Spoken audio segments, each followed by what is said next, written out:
Hi everyone, Paul Morbid here, Morbid Team Entertainment and Bolex Repair Philippines. In this video, we're going to go over and talk about external light meters, viewfinders, on the Bolex D8L, including similar models. I want to thank some viewers for your kind words and positive comments concerning this. One viewer in particular on my YouTube channel just recently contacted and made a comment concerning the light meter here. This external light meter on these models. If it's good to have them repaired, is it good to trust them, and this type of a thing. So what you want to do is this. I use a external Seconic light meter, L28C, and many of us filmmakers do use external light meters, and the purpose for this is these cameras, Bolex cameras and other vintage cameras, are getting really old. It's great to have it repaired. It's great that it works. This way your camera's 100% when you wish to sell it and whoever you pass it along to. Other than that, the film today that is manufactured and the film that was manufactured in yesteryear is different. So the exposure is different.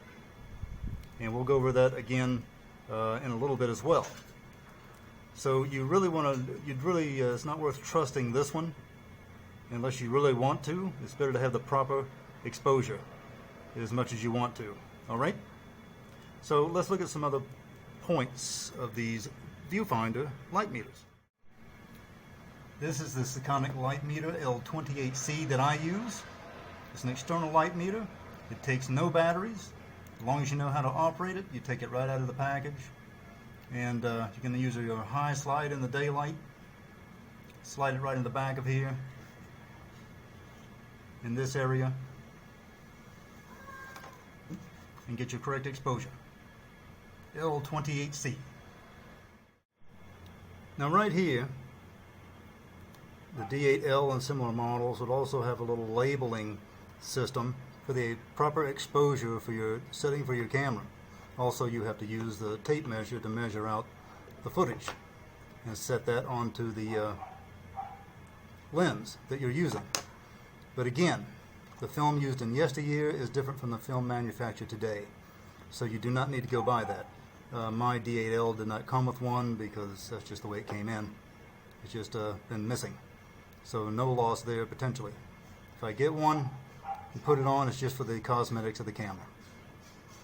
This is another reason for using an external light meter rather than the one here.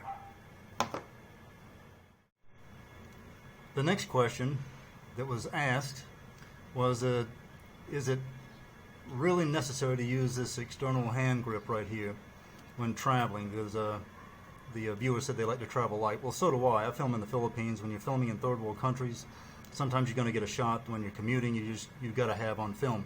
So it's good to be able to pull your camera out, and with this grip right here, just you're ready to go. Plus, it has a lanyard right here to go around your wrist in case of emergencies and that type of thing. So yes, this is a must. It really, really is. One key note is that when I'm commuting around town, I do use my Bolex P2 Reflex. That way, I can simply focus without having to measure everything out with the measuring tape. Unlike the non-reflex D8L is what you're going to really have to do that. Alright, with this one I'm ready to go. This one, the non-reflex D8L, I have to measure everything out, but the pistol grips are still needed. Hope this helps you.